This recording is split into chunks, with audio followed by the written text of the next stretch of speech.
Welcome to the lecture of Design of Machine Elements. In this video lecture, we are going to briefly discuss about Introduction to the Design Process. Design. The term design means to plan for the construction of an object or the construction of a plan for the satisfaction of customer need. Now, an example is the customer need is building a house.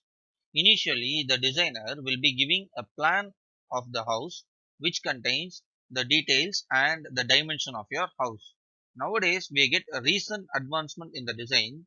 Initially, we can get the 3D model of your prototype of your building, which makes easier to make any changes necessary on the initial condition itself. Design process. The sequence of activities to complete the design is known as design process. Each and every step is being completed one by one to complete the design is known as design process. Now, take an example. I need to prepare a cake. For that, each and every step is being followed in a sequence to get a final product of a cake, which is a example for design process. Machine design. The machine design deals with the design of machines, their mechanisms and elements. See, now I am having a bolt. A bolt is a machine element, okay, which has a sequence of operation. First, the raw material is being taken, then it is being cutted out, then it is being forged to an hexagonal head and it is being heat treated, then the final product has been attained. This is an example for machine design. Need for design. There are few steps which creates the need for design or modifications in the existing design. First one, functional requirement, user comfort, safety, modification, appearance and cost reduction. Now we are going to see these steps with an practical example. The functional requirement is to maintain the room temperature. For that, we are going to install an air conditioning unit. In order to ensure the user comfort, AC remote is being designed so that it can be operated easily from a position. In order to ensure the safety of the consumer, non-toxic refrigerant is being utilized in the air conditioning unit. When you go for modification, the main thing which we have to notice is it should be easy for maintenance. So the design should be in such a way that the air filter can be easily cleaned. When you say shape and color in appearance, in olden days we have only one color of your indoor unit. But nowadays the design has been updated such that we can get different colors of indoor unit according to our wall painting.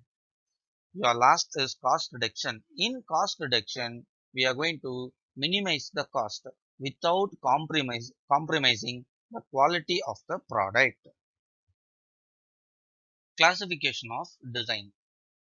Machine design is broadly classified into rational design, empirical design, adaptive design, optimum design, innovative design, and inventive design. We are going to discuss about these designs briefly in upcoming sessions.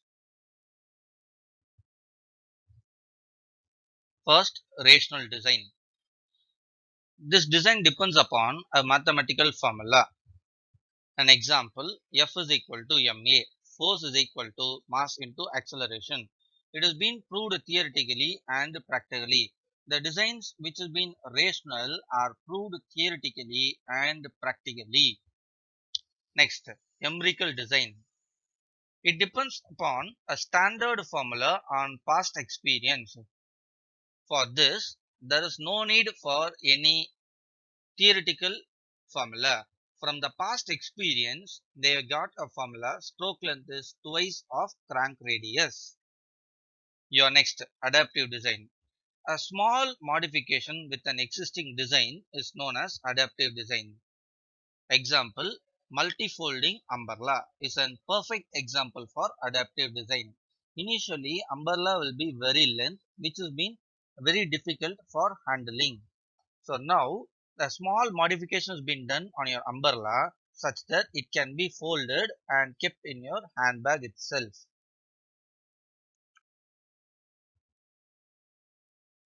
Optimum design. The best design for the given objective is known as optimum design. The best suitable example for optimum design is water purifier. We cannot use the same water purifier all over the world. It depends upon your pH value of water. The pH value decides the number of filters should be utilized on your water purifier. So accordingly, the water purifier is selected. Next, innovative design. The development made in the existing design is known as innovative design. The best suitable example for innovative design is self-start in the bike, which is a development made on your existing design. Your last one, inventive design. A unique design created by the designer is known as inventive design. It is a new invention which is not available. Design process.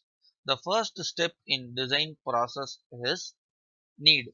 In this step, the entire problem is being explained and the aim of the design is being identified. Second step is synthesis or mechanism. What and all the mechanism involved in the new design is being evaluated and a brainstorming session is being conducted to select a proper mechanism. After selecting the mechanism, the component is being analyzed for force. The forces are being calculated for each and every component of machine member and the maximum forces are being recorded. Your next step is material selection. By considering the force requirement, proper material is being selected. The next step is design. According to the force and the material selected, the size of each component is being identified and a design is being suggested. In modification, by considering the past experience, if there is required any modification in the design is being done. After doing the modification, the detailed drawing has been developed for the machine process. After that, the design is being given to the production session for manufacturing. While selecting the material, the following mechanical properties should be taken into account: strength, stiffness, elasticity, plasticity, ductility, malleability, toughness, machinability, resilience, creep, fatigue, and hardness. The problem is an example how a material property is being calculated for each material. The following results were obtained in a tensile test on a mild steel specimen. The original diameter is 20 mm and a gauge length of 40 mm. At the limit of proportionality, the load was 80 kN and the extension is 0.048 mm. The specimen is yielded at a load of 85 kN and a maximum load of 150 kN. When two parts are fitted together after broken, the gauge length was being found as 55.6 mm and the neck diameter of 15.8 mm. Calculate the Young's modulus, stress at the limit of proportionality, yield stress, ultimate stress, percentage of elongation and reduction, and working stress. They are given the factor of safety as 2.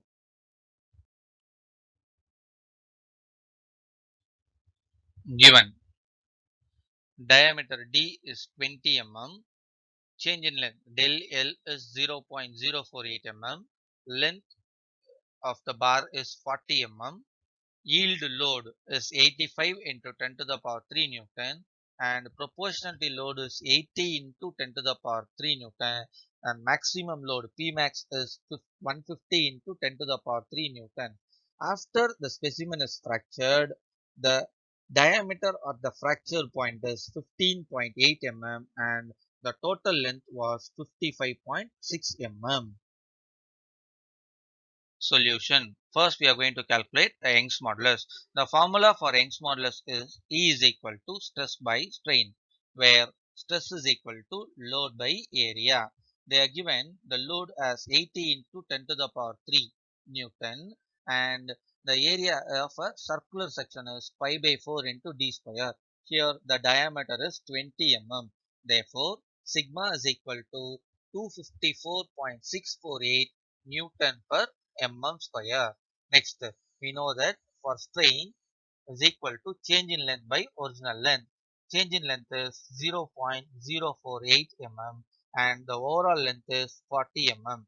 Therefore, we get your E is equal to 1.2 into 10 to the power minus 3. From here, substituting the stress value and the strain value, we get the Young's modulus of the material as 2.12 into 10 to the power 5 Newton per mm square. The Young's modulus of the mild steel bar is 2.12 into 10 to the power 5 Newton per mm square. Next, we are going to calculate stress at limit of proportionality. Stress is equal to load by area. At the limit of proportionality, the load is 80 kilonewton. On substituting your P value as 80 into 10 to the power 3 and for circular section, your area is pi by 4 into d square. Further substituting, we get the stress value as 254.648 Newton per mm square. Next, we are going to calculate yield stress. For yield stress, formula is yield load divided by area. That is P yield by area.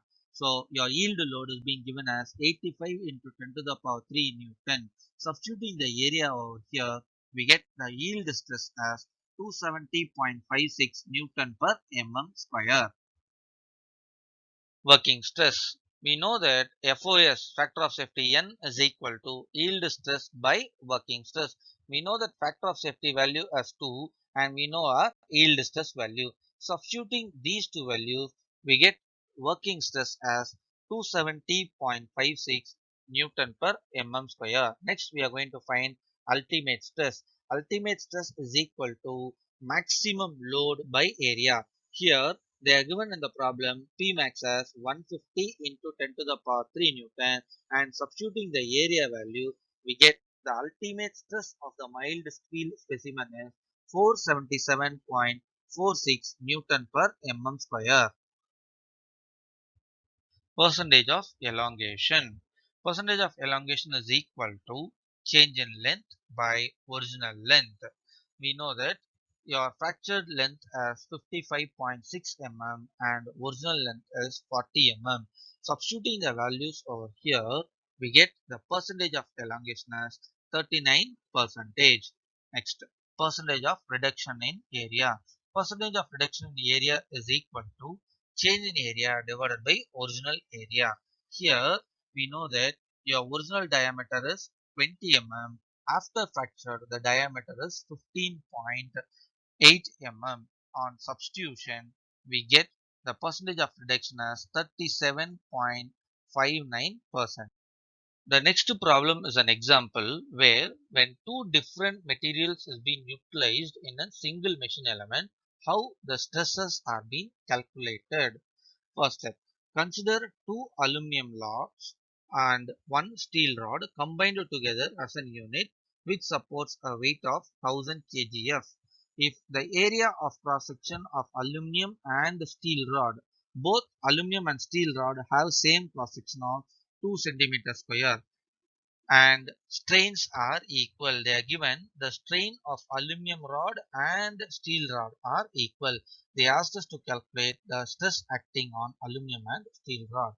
First, they are given your load P as 1000 kgf and they are given your area of steel rod and area of aluminum rod as 2 cm square. They are given your Young's modulus of your steel material as 2.1 into 10 to the power 6 kgs per centimeter square and Young's modulus of aluminum as 0.7 into 10 to the power 6 kgs per centimeter square. Solution. For composite bars, strains are equal. Strain on steel rod is equal to strain on aluminum rod. Therefore, we can say del L of your steel rod will be equal to del L of aluminum rod. We know that del L is equal to PL by AE. On your substitution over here, we get PS LS divided by AS ES is equal to PAL LAL divided by AAL and EAL. Since the length of your steel rod and aluminum rod and area of your steel rod and aluminum rod are equal, the formula is further simplified. PS is equal to ES divided by EAL into PAL. Substituting the values of your Young's modulus, we get PS is equal to 3 PAL. Total load P is equal to, since we have two aluminum rods over here, therefore 2 PAL plus PS. We already found out your PS as 3 PAL.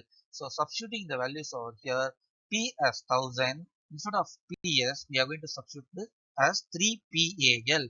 Further simplification, we get load acting on aluminum rod is 200 kgf. The load acting on individual aluminum rod, since we have substituted 2 over here. So the load acting on steel rod is 600 kgf. The total load acting on aluminum rod is 400 kgf. Stress on each rod. We know that stress is equal to load by area. Now we are going to calculate the stress on steel rod. Therefore, sigma s is equal to Ps by As. Substituting the value of Ps and As, we get the steel rod stress as 300 kgf per centimeter square. Stress on aluminum rod. So while substituting the load of your aluminum rod and its cross section area, we get stress on aluminum as 100 kgf per centimeter square.